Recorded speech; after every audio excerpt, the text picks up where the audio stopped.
While I might not be the best healer out there, nor the most hardcore raider of all time, I still have a bit of a track record when it comes down to helping statics identify problems on the healer side of things. One thing I could not help but notice after some time doing that is how similar and easy to fix most of those issues are most of the time. I'm Madsin, and this is the first episode of Healer's Toolkit. Before we begin, as a general word of advice, if you're actively trying to improve your way you perform, I would highly recommend uploading and analyzing your personal logs as often as possible and recording yourself during raids if your PC allows for it. Going back on what you did with a magnifying glass usually goes a long way in bettering yourself. Also, keep in mind this is more of a video directed to our newer hitters. If you're already clearing content with beefy DPS and little to no troubles, this video is probably not for you. With that out of the way, let's begin. Number 1. Dot uptime. This first one speaks for itself. In the heat of things, most healers tend to forget refreshing their dots, which is a shame considering they make up for almost 30% of the DPS, while requiring little to no commitment. For most fight, you will usually want to be at least 90% on dot uptime. Keep in mind though, clipping your dots is also a loss of DPS, so try not to override them as much as you can. Number 2. OGCD usage. Making the most out of your OGCDs is definitely both one of the most overlooked and important aspects of healing. One of the biggest mistakes newer healers tend to make is to cling on to cooldowns just in case something happens.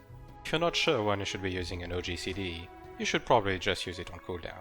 Using something at the wrong time is still better than not using it at all, and when going back and analyzing the fight, you'll probably start noticing that something might line up better if you delay it by a few seconds. Number 3. CPM.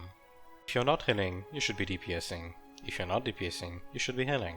Either way, you should always be active and pressing a button. This is where CPM, or cast per minute, comes into play. A good way to check if you're active enough during a fight is to check your CPM. While the number varies a bit between healers and fights, a good place to be at is around 30. A good way to get better at maintaining a good CPM is to keep pressing the next skill you want to use even during the GCD. It keeps your fingers occupied and put the skill in queue so it gets casted as soon as mechanically possible. Number 4. Priorities. You should be interrupting your DPS to heal, not the other way around. The way encounters are built in Final Fantasy XIV, group DPS output is the priority and healer is probably the role where the scaling is the most noticeable. Having both healers maintain acceptable DPS pretty much equals to having a 5th high performance DPS on the team.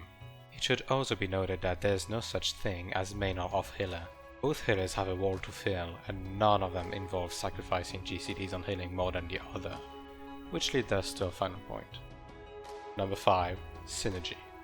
Synergy with your co-healer is pretty much key to an enjoyable and profitable experience. Communication and consistency are a necessity in a healthy raiding environment. Discussing cooldown usage and planned healing beforehand makes things go that much smoother.